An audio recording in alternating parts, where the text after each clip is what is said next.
Now, I believe we are live. YouTube is telling me yes. Zoom is saying, hold on a second. Guys, if you are here with us, thank you for joining and being here super early, getting a few more technicalities lined up here. Got an amazing show for you coming your way. Let me minimize a couple things, and then we will be off to the races. Lars, can you hear me? I do. All right. Well, here we go. Ladies and gentlemen, welcome to a brand spanking new live episode of The Shift. I'm your host, Adam Carswell, and today we are joined by Lars Kommienezuspadt. I know we had a great time last week. We learned a lot from Sean, and you could arguably say the first episode is a lot of the times the best and the greatest, but we are going to give that a run for its money today. Lars is definitely a man of mystery. Well, I don't know. It sounds like you could even say that you're an international man of mystery too, Lars. We didn't dig too much into your history before going live, but I just feel like you could be a world traveler type of guy. I was looking a little bit of your portfolio from a photography perspective, as well as your artwork, which is behind me. I didn't even know that. Sean reached out. He's like, "Yeah, we're gonna have the artist of Finney, the creator of Finney, on the show next week." And I'm like, "What?" For some reason, I didn't know that I was going to get to talk to you so soon. So I know that was a lot. Let's go ahead and just kind of kick things off here. If you could share with our listeners a little bit about your journey and your background and how you ended up on this computer screen today, and then we'll go from here. Yeah. Well, I mean, I've always wanted to do comics. That was like sort of the dream job from when I was like a kid. And it's like I would draw stuff. I mean, I grew up in Scranton, Pennsylvania, so it's like kind of a Okay. really like shitty, like depressed sort of town. you and Michael Scott. Michael Scott and Joe Biden. And but I mean, it's actually it's come a long way since then. Like when I go back to visit, it's a lot better. But that's because there's like younger people that are starting to like open businesses and kind of shape the culture of the city. But it's just there wasn't much for artists. If you wanted to be an artist, it was almost understood that that was just a hobby. Like you could never really make a living at it. And I had shitty jobs and stuff, but I kept plugging away doing comics with like friends and stuff.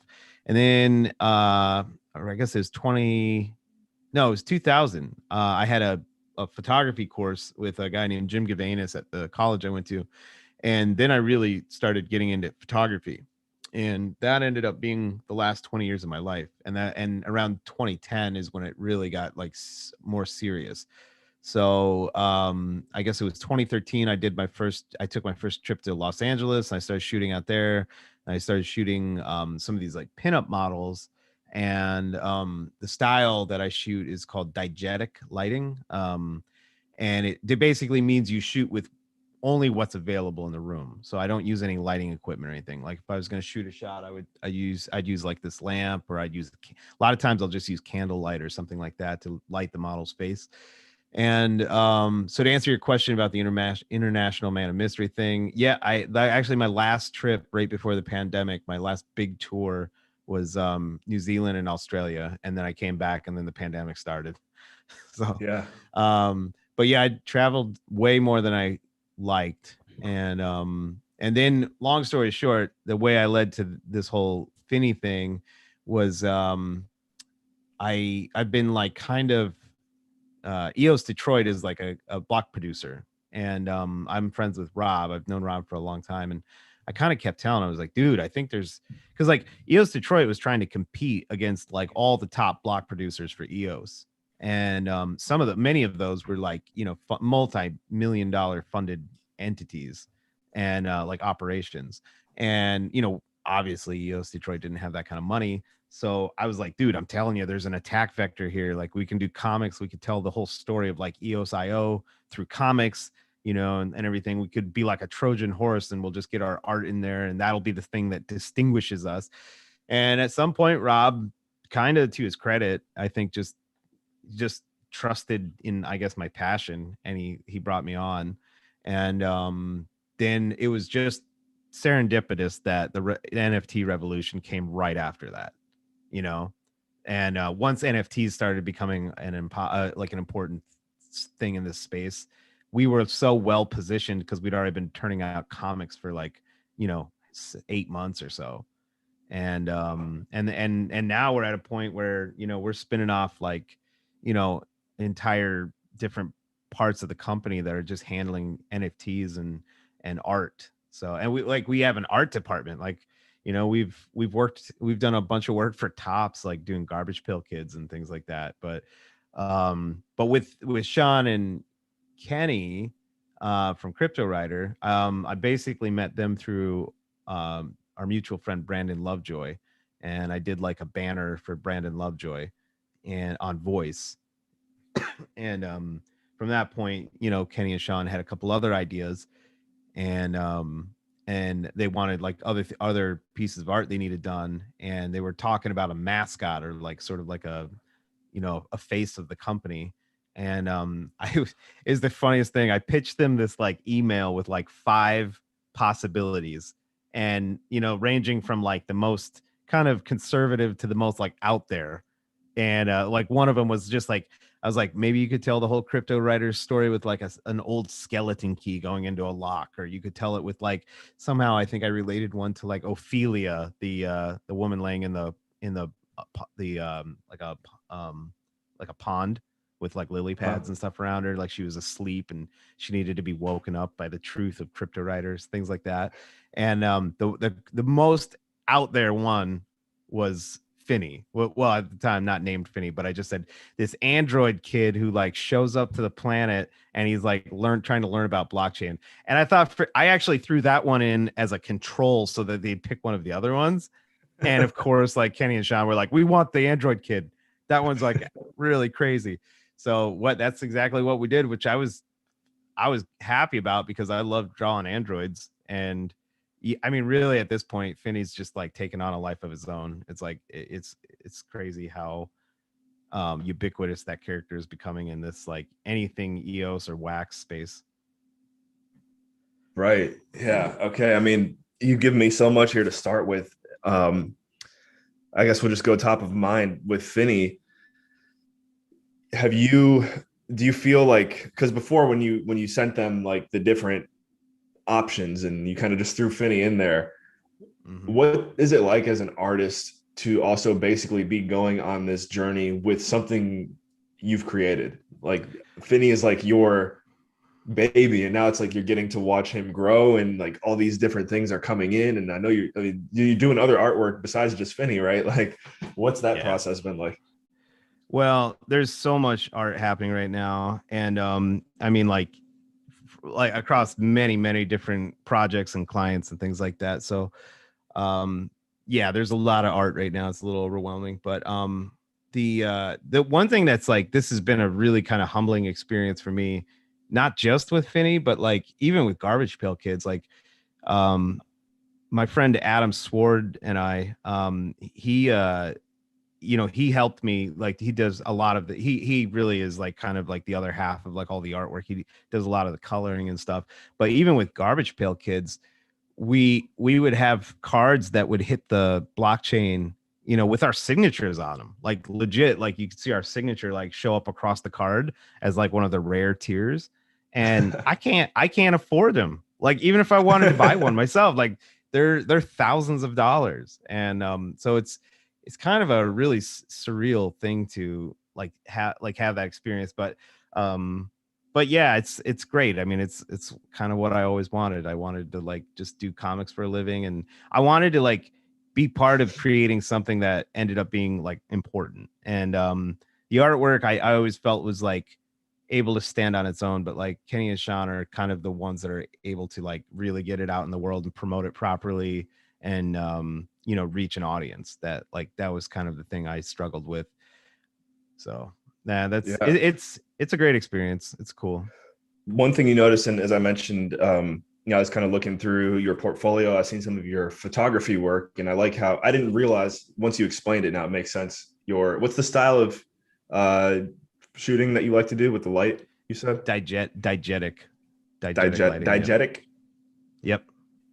Cool. I just think that's very fascinating. I haven't heard of anyone doing it that way before, but again, it lines up. Is there a way anyone tuned in can go check out your photography portfolio? Yeah. Actually, honestly, the easiest way to do that is to just go to Instagram and just spell the last name the same as I have here, just Kommienezuspadt. That'll take you to my Instagram, and you can see, you know, the last 10 years of work I've done, but like, and what the dark pinup stuff's all about.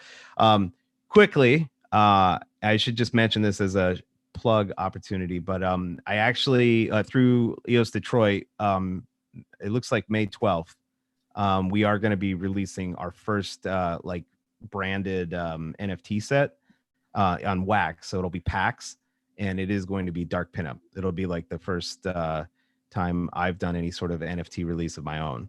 So those will be coming out. They'll be packs of like 5, and then there'll be like a collector's box of like, you know, like 6 packs, and you get a promo card. But yeah, we've been working on that. The team on that project is incredible. The devs, it's the same devs that have been doing all the work for Tops, and like we did Burn Ventures and we did Mitten packs for Tops, and we've done a bunch of other amazing client stuff, Owens Cricket and all these other cool projects. So the dev team's just world class. And then the one dude that we have on the team is a 2D artist that we hired, and when we asked for his, like, you know, his resume, it was like an IMDb of the last like 17 years of like Hollywood films. Like, it was crazy, like Avengers and like Constantine and all these like amazing movies. And he's the guy that's doing the 2D effects on the cards for like the rare tiers. But that's gonna be dropping like May 15th. So if anyone's listening to this and wants that little, like, that sweet inside knowledge on NFT drops, that one's gonna be a really cool drop. There you go. Well, one thing we definitely like to do on the show, so we're going to encourage everyone now, if not from Lars, negotiate with him, but definitely from our side, guys, if you drop your address in the chat right now, we will be doing random giveaways after we go through the live chat after the interview. So we'll remind you a few times here as we're going live, drop your wax address in the chat. You never know if you can get one of those Finny gold coins, or again, another Cryptowriter NFT. And then Lars, I don't know. We'll have to see if we can figure out a way to, what's the best way to get in on those drops actually? Probably the best thing you can do is bookmark darkpinup.com. That's the site that's going to be like, we're going to be doing some promos leading up to it. There's going to be a lot more of like finalized information this week. And there's probably going to be a couple promos that you can pick up for free, with just like a wax address. But then the following week, it'll be on the darkpinup.com site. And cool. You also follow EOS Detroit on Twitter.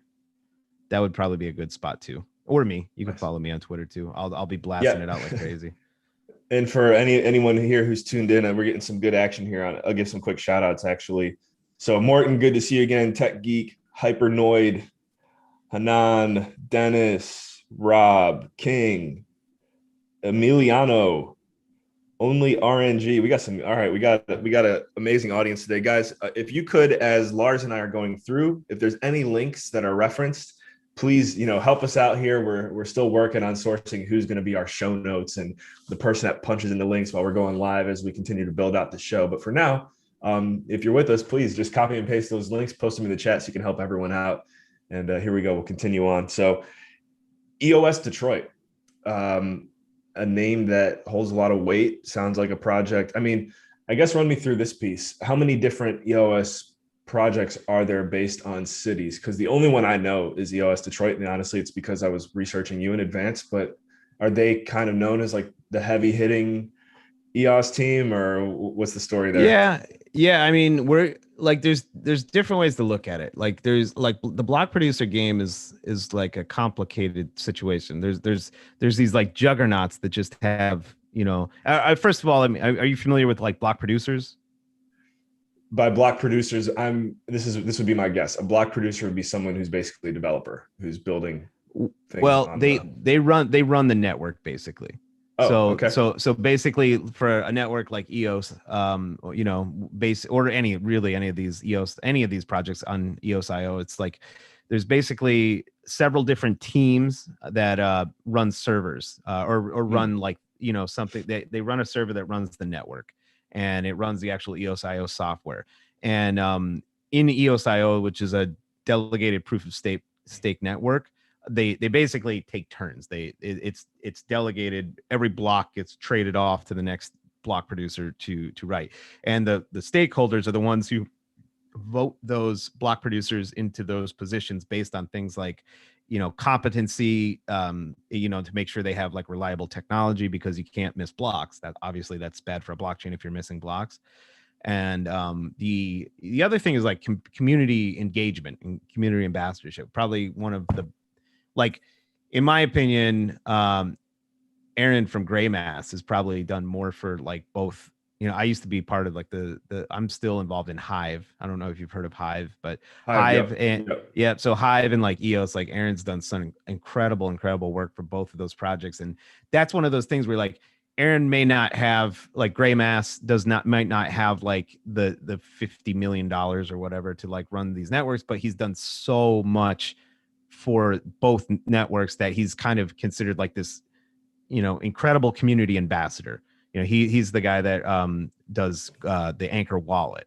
And I mean, Okay. I think Anchor was the first way I ever interfaced with like the EOS blockchain. Like, I had all these tokens, I had no ability to really move them around in the early days. And like Aaron was probably one of the first, and he's just a good dude for the community. So community is like basically another whole part of how you can move up the ranks as a block producer.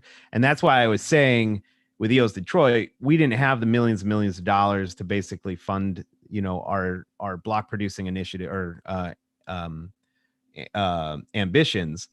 But that's why I was like, we need to start doing some art. So like I started turning out these like really kind of cool comics that sort of told the story. This one I did that was like, I'm really happy with. Still one of my favorite ones I did was like basically this like dragon that was like floating like in the sky, kind of. It was like a flying by dragon, and that represented the spirit of EOS.io. And I know I'm getting a little deep in the weeds, but like EOS.io is basically the code that many of these projects are written on, or that they use. It's the foundation of them. So it's like FIO is one. Wax is written on uses EOS.io. So does Proton, and there's several. But what idea was every one of the different projects written on EOS.io were different clans.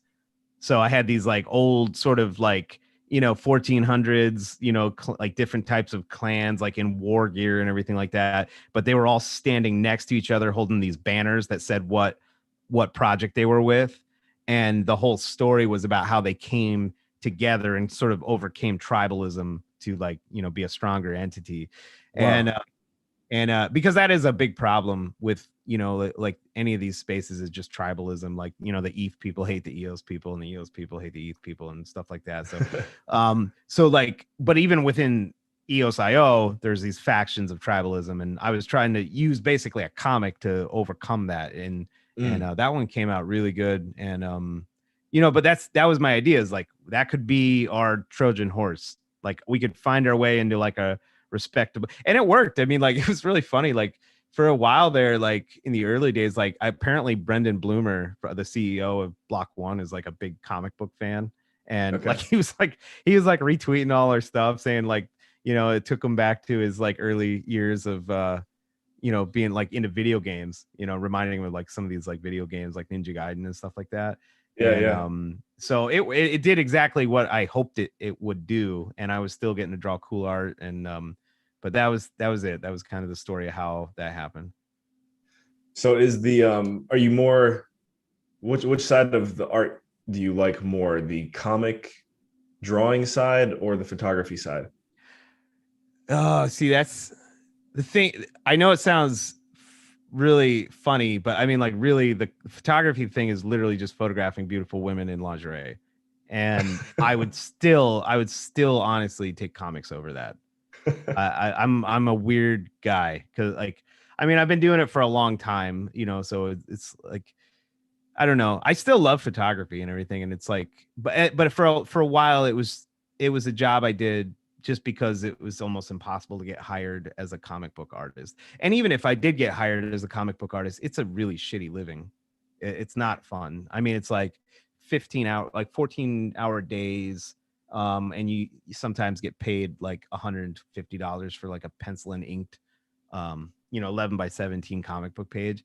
It's just, I mean, they pay a penance for like some of the best art in the world, and I just refuse to participate in that. Really, I was like, I just felt my time was worth more than that. So I did photography, but with EOS Detroit and everything, I'm actually being paid like a livable wage to do the same sort of work. Got it. Yeah. And so what was your story there again? I guess if you go into detail, like how did you get connected with EOS Detroit? And Well, yeah, what yeah. are you working on? Yeah, go ahead.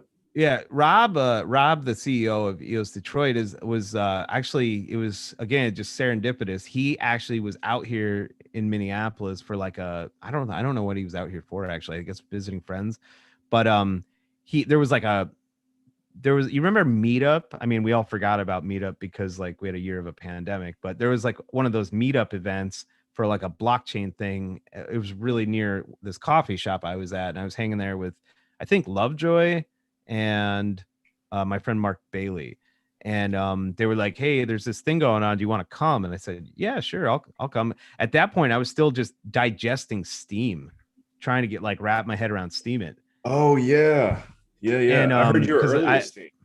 oh yeah, I was on Steam it. My first post was, I think, like June of 2016. So it Wow. had just gone live. And my first post on Steam it made like $3,600 like cash. And so at that point I was just like all in. I was like, I am going to figure this out. I'm going to like, this is something I'm going to learn. And I went to his blockchain thing, and Rob was there, and Rob was like really, really instrumental in like wrapping my head around delegated proof of stake. Like that was a really important Actually, night for me. could you, because I even feel like I hear proof of stake all the time and I think I know what it means, but Mhm. for myself and our other more formative crypto enthusiasts, could you just run through the definition of proof of stake? Well, proof of stake is like it's a I guess it's a governance model that basically says you have to have a certain amount of stake in the project to do things. And like, so you need to be holding tokens or whatever so that you can use resources properly. Delegated proof of stake, the only real difference there is that the witnesses in Hive or the block producers in EOS, the people that are basically writing those blocks of information, they alternate. It's like it's just a different governance model, but it's way more efficient like from an energy point of view, things like that. That's one of the all the hate you hear right now going on with NFTs. Yeah. That's from like proof of work type blockchains, Mm. like Bitcoin and Ethereum and things like that. Those are wildly inefficient as far as like from an energy point of view. But since there's no work that has to be done in a proof of stake or delegated proof of stake blockchain, the resource requirements are much lower. You can transact for free oftentimes. Like that's one of the things that's like breaking. I mean, I'm being fair here. I mean, like, don't get me wrong. Like Ethereum just hit $3,000, which is like a crazy milestone. But you see every NFT in the world complaining about network fees because I Yep. mean, gas fees are just. I mean, even if you want to burn something and get rid of it, it costs $80. Yeah. You don't have those sort of problems on like a delegated, like a DPoS sort of blockchain. So Right. Yeah.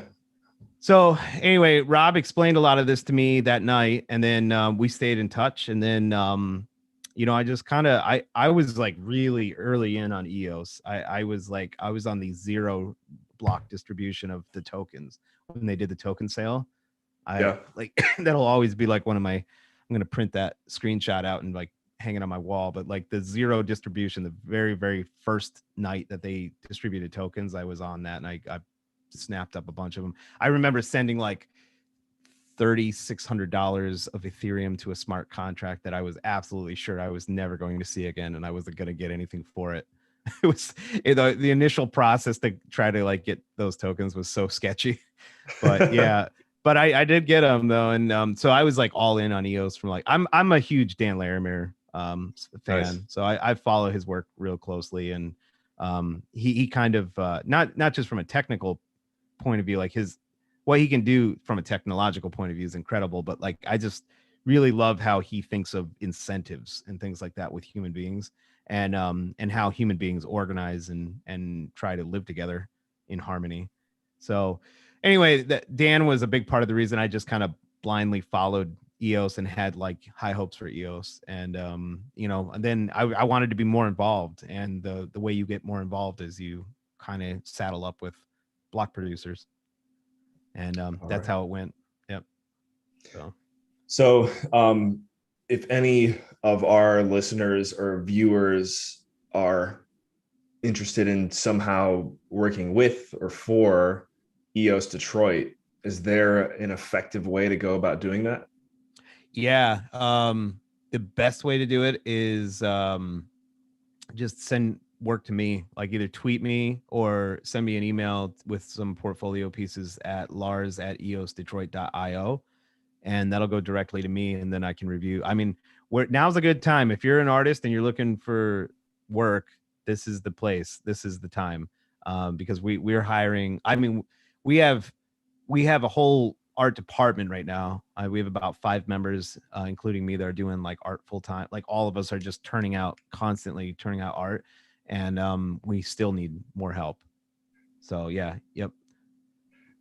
As an artist, do you get at what point do you kind of hit your fatigue? Because this is obviously what you love doing, and you just said how especially the drawing piece is just such a passion of yours.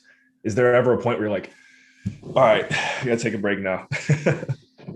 I don't know. I mean, like I grew up on the East Coast, and the East Coast has a pretty ridiculous work ethic as a whole. Like we're just, I feel like people. Go ahead. I just say I lived in the Washington D.C. area for a while, and even there, being from Cleveland, Ohio, originally, you instantly are like, I'm in another country right now, almost. Yeah, that I think that's just like really ingrained in our DNA. There is just like the hustle gene, and so I mean, I'm used to like. Plus, I've been doing freelance for 20 years, so like, yeah, like I don't actually know how to relax that much. I pretty much just work constantly, but I will say like with like I'm taking on a much different role than I've had the last 20 years, because like I've been a freelancer, I've just been working for myself and all this stuff, and now I'm in a management position at the new company, and it's a lot of it's a lot of meetings, honestly. It's just tons of meetings, and then coordinating with like the artists that I'm working with to make sure everyone's on the same page and everybody's doing serving the client's needs and things like that. And then just like little tweaks that you like, little things you would not think would be so time consuming and energy draining. But like, for example, Garbage Pail Kids was like, that was a really, really big land. We landed that I know. Just again, I'm still very much scratching the surface on the NFT space. And I know Garbage Pail Kids, that was actually the first one of those was the first NFTs I ever purchased. Right. What role in that project did you play? Because I know it was a massive project. That's like one of the biggest. Oh yeah. We so that story's funny. We kind of had the idea of just doing an internal project for fun, that was going to be sort of an homage to Garbage Pail Kids. So we were going to call it like, what the hell, were Garbage Chain Kids or something like that. But we were basically going to take prominent figures in the blockchain space, and we were going to just kind of make our own like riffs on them. And the first one, I was on the phone with Rob, and we were just chatting about Brendan Bloomer, the CEO of Block One. Yeah. Like we had this idea where we could turn him into a blooming onion. So I drew like basically I drew the head of a Garbage Pail Kid as an onion, but like sliced so that it was all like falling apart as like a blooming onion. And there was like in the middle of it, there was like a little cup of like Dijon mustard or something. And I was working on it for a while, and I just wasn't really happy with how it was coming out. And Rob, like, just he had a conversation with Tobin at Tops, and he just sent it to him. He's like, I was like, what are you doing, man? It's like, it's terrible.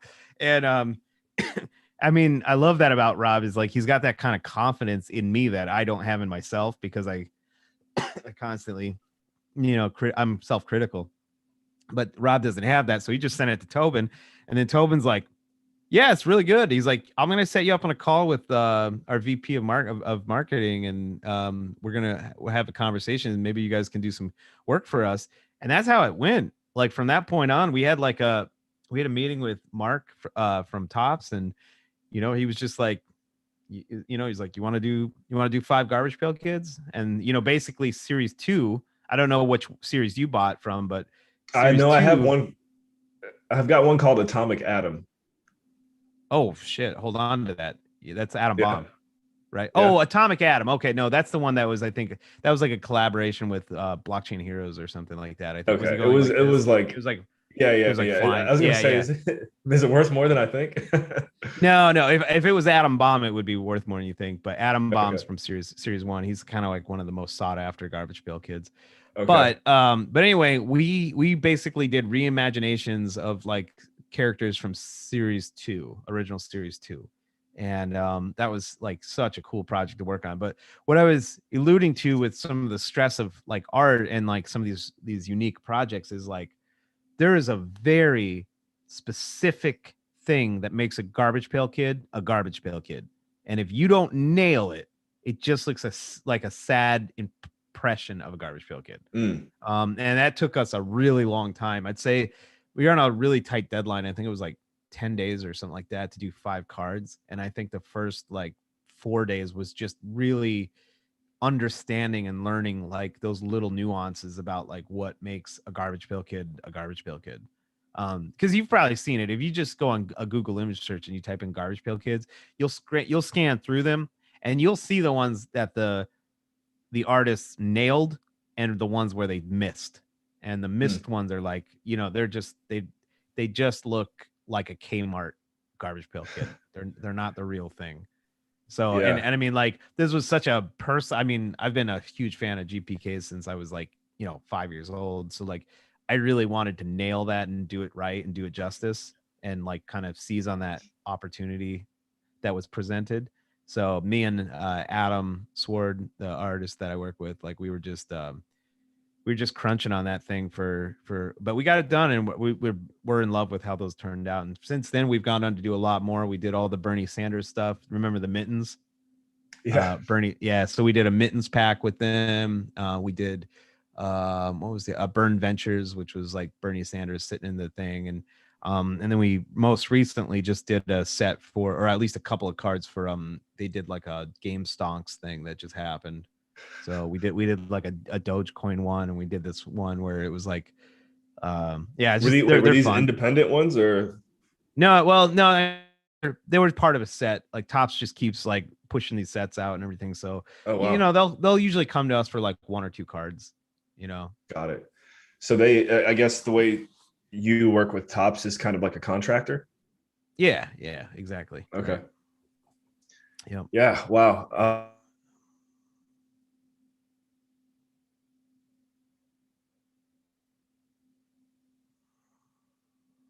Project that you just mentioned. Hang on 1 second. I think my Wi-Fi is acting up.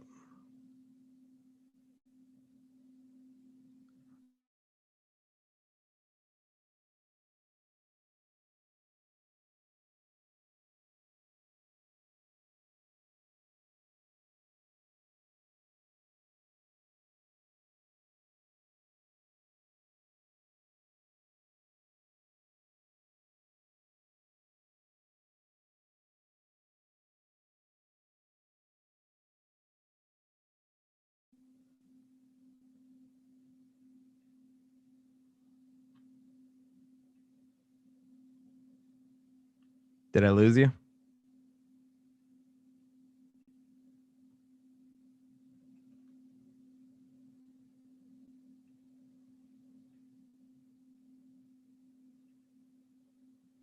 Oh, the beauty Am I back? of the internet. You're still here, right? Yeah, I'm here. Sorry about that. Okay.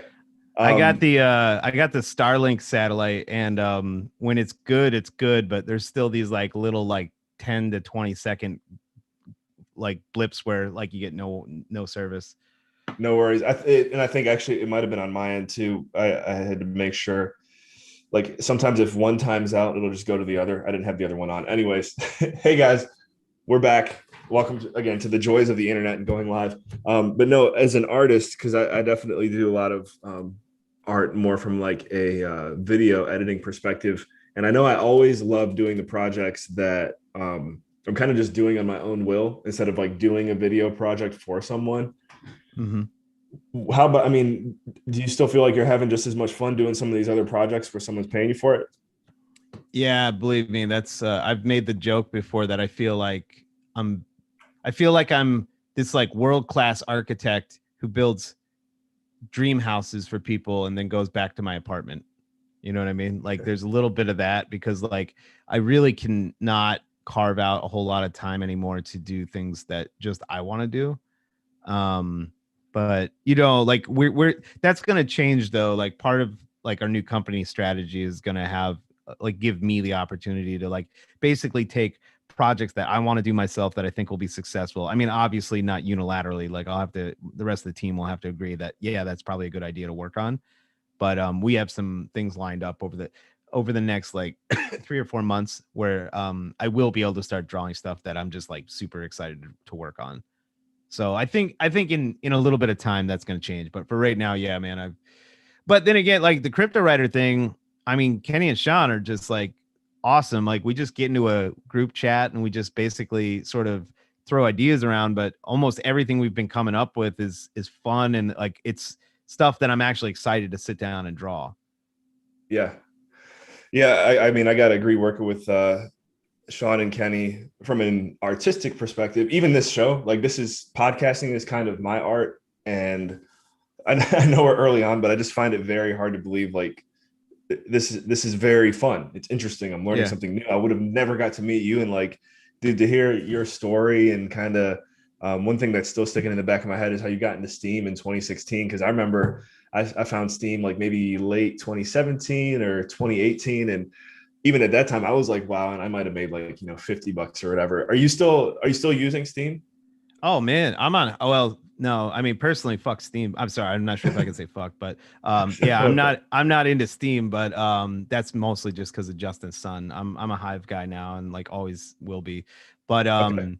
just because it's the truest form of what the project was meant to be. In fact, it's even more decentralized than what Steam was. You know, Steam had like an actual company and a board and everything, and God, Ned Scott. So, I mean, Hive is like all the great things that Steam was, plus decentralized and, community led and driven. So, but man, I post on Steam or on Hive almost every night, and I still make like really good money. I make like between $35 and $50 a night. So Wow. that's awesome. But keep in mind, and I've said this to friends of mine, like you can't show up on Hive when the tokens at $1 and just start posting and think you're going to make money. Like, I mean, that's one of those communities where like you kind of really got to show that you're that you're like ride or die. And I posted every night when the price of Hive was at like 8 cents. And I think like like a lot of the people on that site, like the curators that like really can make you money on there, like they recognize that like I wasn't just there when the getting was good. Yeah. So that's so important for really for any project. Yeah, it's But I would consistency. say the consistency piece. Yeah, absolutely. But So I am new to Hive, and I think someone mentioned it on the show last week, like in the chat. And actually, speaking to that, before I forget, real quick, give some more shout outs. And guys, don't forget to drop your. Actually, are we? Yeah, make sure we're still live here. All right, cool. Hey, guys, don't forget to drop your Wax address in the chat because we are going to be doing some giveaways after we're done. But as far as getting started on Wax, Hive, what's the best way to do it? Strategy wise, I know you said like post once per day. Like, what type of content are people hungry to learn about and see on the platform? Kind of, if you had to start from scratch, what would you advise someone? Oh man, Hive is I think there's a site called Hive Onboard. Let me really quick bring it up and just see. Yeah, hiveonboard.com will actually get you there. That's a good place to start because you can create an account for free. I think it creates it really quickly for you. So hiveonboard.com is a good place to start if you're just looking to, create an account. And then really that is a long form platform. It's not really meant to like share like 3 sentences and a picture. Like it's meant to like actually share some thoughts. It's like a medium sort of format, you know. Okay. And that's what I would say is like my format for myself is like I always typically try to share 3 photos and then 4 paragraphs about so that it takes me like 20 minutes to write a post, you know. But I still have a ton of backlog art, like photography work that I have to edit, for clients. So I'll usually edit 3 photos and then I'll just write a post about it, about the experience, like where we shot, what kind of camera I used, what the weather was like, where we went to eat after, and where the photos ended up being using. That usually takes me about 4 paragraphs. And then and I mean, the only thing I'd say is just like don't don't get discouraged if like your first 10 posts only make like a dollar. Like that's normal. Like I said, consistency. Like the people, you got to keep in mind a lot of the whales on the site that are able to make you, make you like a $15 upvote. Like they're investors, they're the ones that have bought into the ecosystem. They've bought the token with like hard-earned money, and they want to reward the people that are going to, be the best contributors. So, and it's actually easier now than it used to be because Roadscape rolled out like Hive Mind, which is like their basically their communities kind of organizational. It's like an organizational aspect of the site, and it basically, instead of it just being a fire hose of posts, now they can go into individual buckets. So you can have a photography one. In fact, I run the photography community on Hive, and we're at like almost 4,000 community members on that. And Wow. so you just basically join a community, and then if just post in the relevant community. If you're a 2D artist, post in the 2D art community. If you're a 3D artist, post in the 3D art community. There's NFT communities, there's gardening communities, literally anything like that you would want. And then if you're also new, a good thing to look into is there's a few really good curation initiatives. So OCD is a good one. That's a great one for like new creators because it's basically it's a kind of a cohort of the whales that are their only intent is to like upvote good content. So that's a good one. What's it On-chain called? art, OCD is the name of the OCD. yeah. So you would join that one if you're new. Another one is called on-chain art if you're an artist. It's mostly for like illustration and like stuff like that, 2D art, 3D art. But my friend Midlet runs that one. That's a great one to like get started in, just if you want some visibility. Yeah. But no, yeah, Nice. I love Hive. It's like it has this like special place in my heart, and it is like the most punk rock survival story of any blockchain I think in existence. Because I don't know if you know the history, but there was like a hostile takeover attempt from Steemit back in the day. Oh, okay. No, Oh, tell us. there's a it's a messy story, but yeah, I mean, I guess we got a few minutes. So like basically what happened was um the community, like no one really cared for Ned Scott. He was the CEO, and that it's one of the big reasons Dan Larimer left. Like there's a lot of hate on Dan for leaving Steemit, but like, man, if I was Dan, I wouldn't want to deal with Ned either. Ned was a piece of shit. So we got to a point where, like Ned basically sold out. There was this, I think they call it the Ninja Mind tokens. It was like a portion of the reward pool that were kind of set aside and were not supposed to be used for like those sort of transactions or making anyone rich. They were for like funding projects and things like that. Um, and it also keeps, I think from what I gathered, it also kept the price a little bit higher because it wasn't really in circulation the same way. I don't know. I Mhm. could be wrong. That's getting kind of deep in the weeds, but either way, the company and the Ninja Mind stake was sold to Justin Sun from Tron.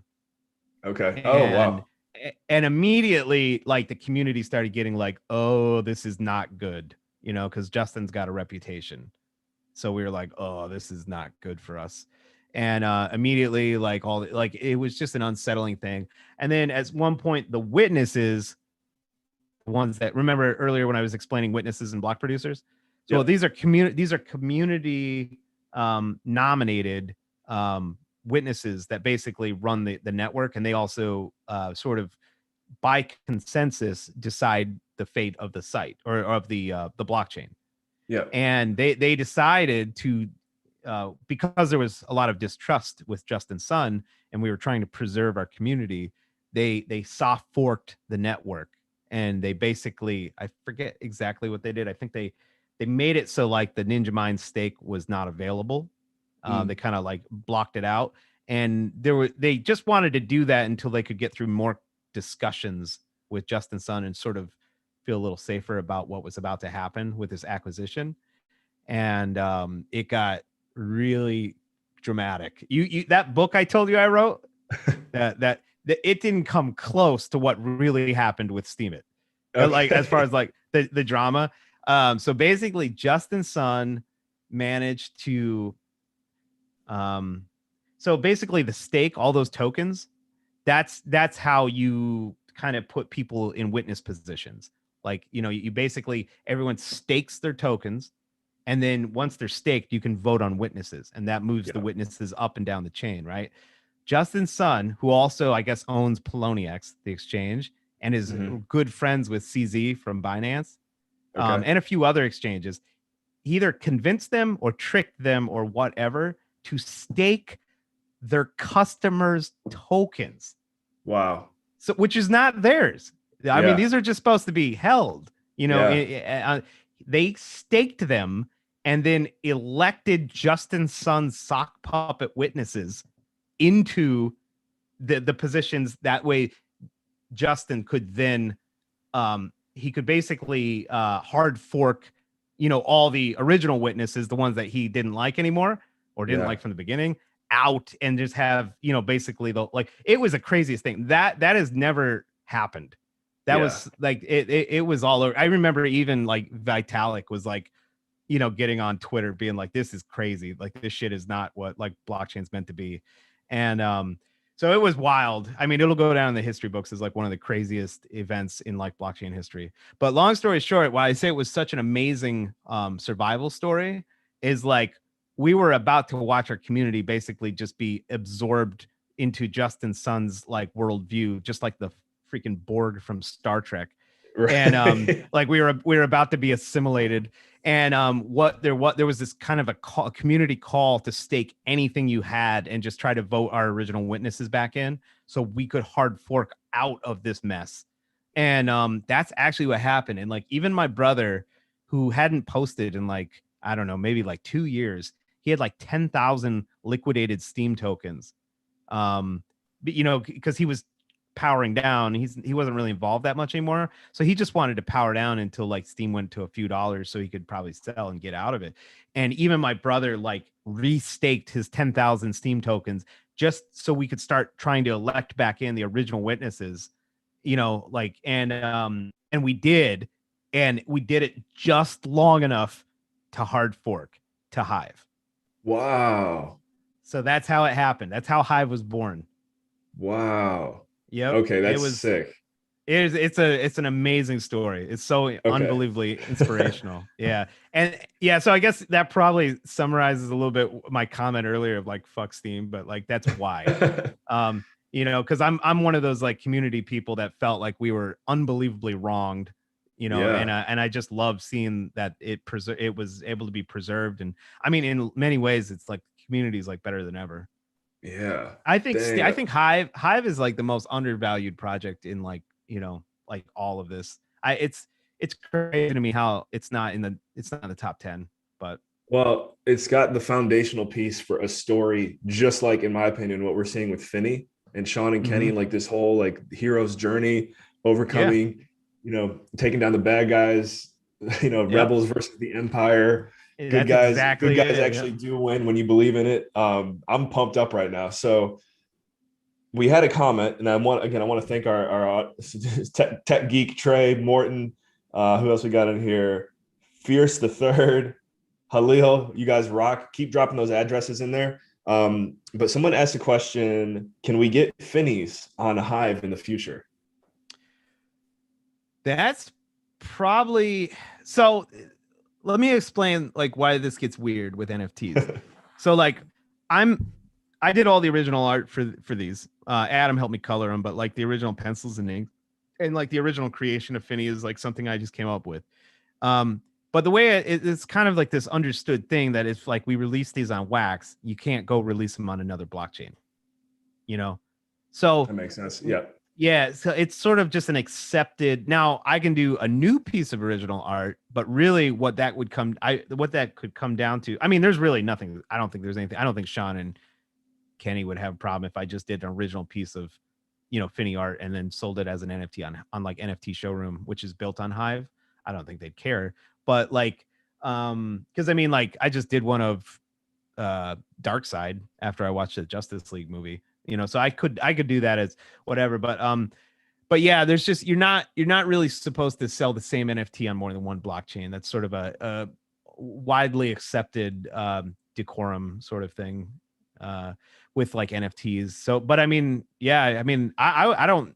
That's a good question. I don't know why Sean and Kenny aren't doing more stuff on Hive because it is community driven. There's very few blockchains that are as community driven as Hive is, and it's long form, which is basically what they just lost with Voice. Like Voice had this amazing long form format kind of thing, and they just decided to pivot, and in some ways just like cut Cryptowriter out of that, which is I think kind of lame. But but like Hive does exactly that. So yeah, actually that's a good discussion point to have with Sean and Kenny. I think they should. And actually, Mark Bailey, he's writing most of the Finney actual like fiction, like the literature, like the actual story. Yeah. And Mark's is the guy that got me on Hive or Steam It back in 2016. So Mark's an OG too. So yeah, that's a good point. We should have we've been having these like once a week like creative calls, and I'll bring that up. I'd love to do some Finney art on there. Yeah, something I'm sure we can figure out a way to collaborate, unite the communities. I mean, that's what continues to happen. That's how I got here. It's how I met you. Yeah. Well, and remember what I was saying about delegated proof of stake or DPoS? Hive is actually DPoS too. So it's sort of the same governance or resource model as EOS.io.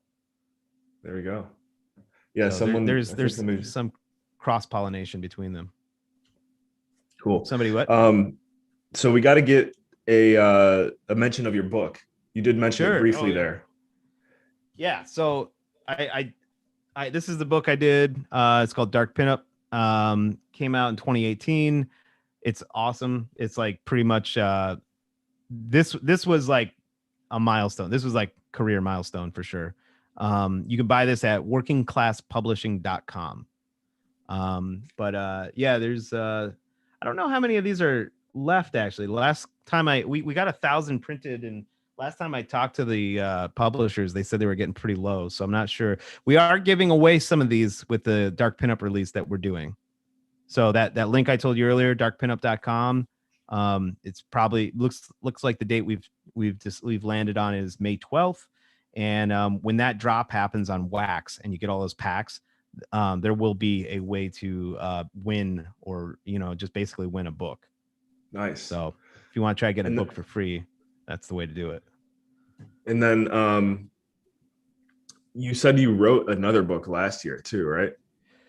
Yeah, that's that book. Oh, I'm sure. I thought.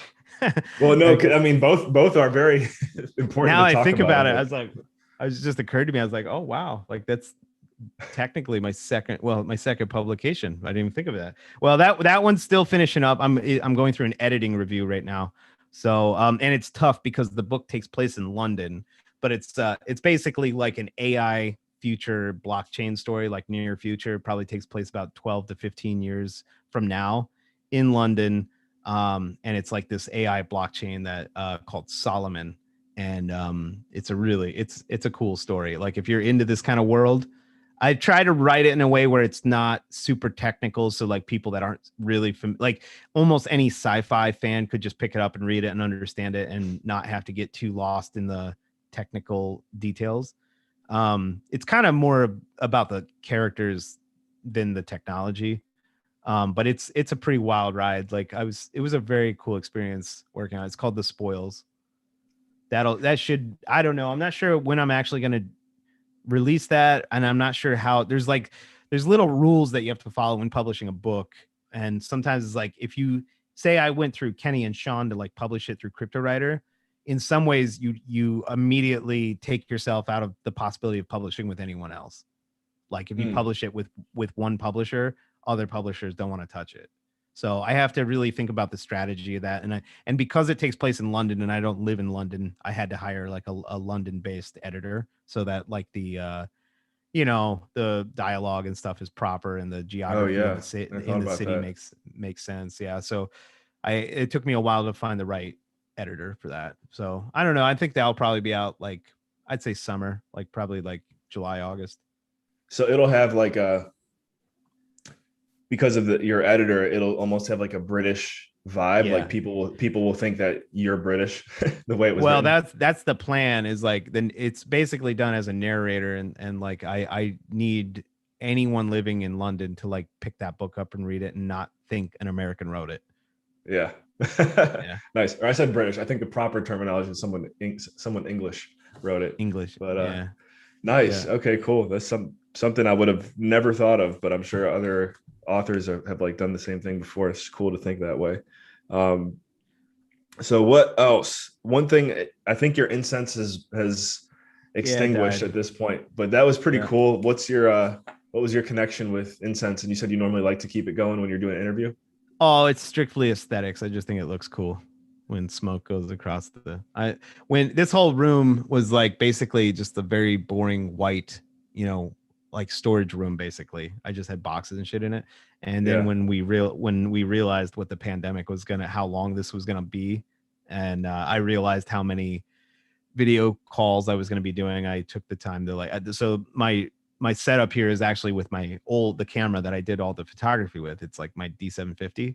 So it basically has this rig that basically does like a clean HDMI out, and then it basically runs into the computer. And then I bought this Shure mic and everything. So, but the painting of the room and like hanging all the photos and stuff, that was all part of me just knowing that, I needed to have a cool look. But actually, I actually think this room and this whole setup has gotten me some work. Like I remember like when we had that first call with Tops, like Mark was like really into the setup. He's like, that is so cool. He's like, and that was like how the meetings. It fits your personality so perfectly, especially with your style of photography.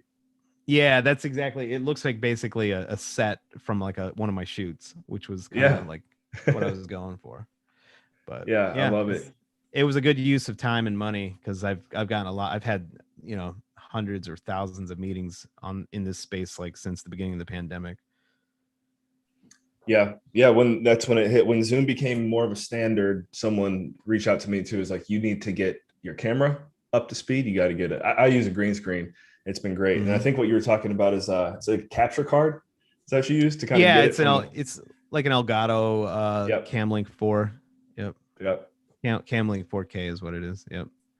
Nice. But and do you remember like during the early days of the pandemic, you could get those? They were like sold out everywhere because everybody had the same. Yeah, I didn't get it early on, but that makes sense. Yeah. Yeah, they were impossible to get. You'd see them on eBay for like $1,000. So it's like a what do you call it?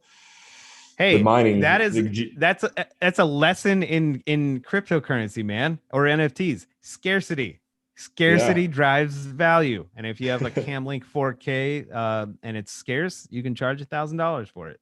Just like Finny gold coins are going for like $150 now. They are. Everyone's burning them. We were joking about it on the last one with Sean. We're like, got any more of those Finny coins over there, man? Right.